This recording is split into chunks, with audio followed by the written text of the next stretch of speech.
দীর্ঘ ৯ মাস পর দেশের একমাত্র প্রবাল সমৃদ্ধ দ্বীপ সেন্ট মার্টিন শনিবার পর্যটকদের জন্য উন্মুক্ত করা হয়েছে। তবে পুরো নভেম্বর মাস ভ্রমণে যাওয়া পর্যটকদের দিনে গিয়ে দিনে ফেরার শর্ত আরোপ করেছে সরকার। এর ফলে রাতযাপনের সুযোগ না পাওয়ায় পর্যটকদের দ্বীপে ভ্রমণে আগ্রহ নেই বলে জানিয়েছেন পর্যটন সংশ্লিষ্ট ব্যবসায়ীরা। পর্যটন শিল্পটা একটা হুমকির মুখে, বিশেষ করে সেন্ট মার্টিন দ্বীপবাসীর যে অর্থনীতি ভেঙে পড়েছে। সরকার যদি পুনরায় বিবেচনা না করে সিদ্ধান্তটা, কক্সবাজার থেকে দিনে গিয়ে দিনে আসার যে নভেম্বরের সিদ্ধান্ত দিয়েছে সেটা যদি রাত্রি যাপনের সুযোগ না দেয় তাহলে এটা বাস্তবায়নযোগ্য নয়।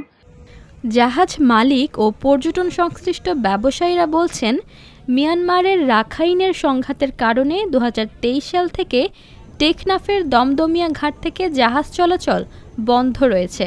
এরপর মেরিন ড্রাইভ সড়কের উখিয়ার ইনানির নৌবাহিনীর জেটিঘাট দিয়ে জাহাজ চলাচল করছিল।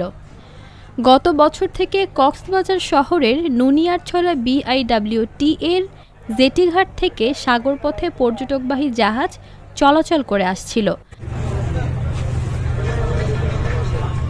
কিন্তু এই রুটে যাওয়া আসার সময় প্রায় ১৪ ঘন্টা সময় লাগে। ফলে রাতযাপন করতে না পারলে পর্যটকদের দীর্ঘ সময় পাড়ি দিয়ে সেন্ট মার্টিন ভ্রমণে আগ্রহ কমে আসে। এই কারণে জাহাজ মালিকেরা নভেম্বর মাসে জাহাজ চলাচল শুরু করতে রাজি নয় বলে জানিয়েছে জাহাজ মালিকের সংগঠন sea cruise operator owners association of Bangladesh. দিনে আসা সম্ভব, অন্যথায় আমরা ডিসেম্বরের আগে কোনোভাবে জাহাজ চলাচল করা সম্ভব নয়। ট্যুরিস্টের কোনো ধরনের সাড়া পাচ্ছি না।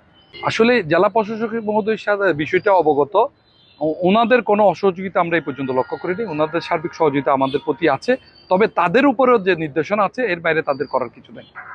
গত বছর ধরে দ্বীপের পরিবেশ প্রতিবেশ রক্ষায় পর্যটন নিয়ন্ত্রণের সিদ্ধান্ত নেয় সরকার। এই সিদ্ধান্তের আলোকে সেন্ট মার্টিনে পর্যটন ভ্রমণে সরকার ১২টি নির্দেশনা আরোপ করে।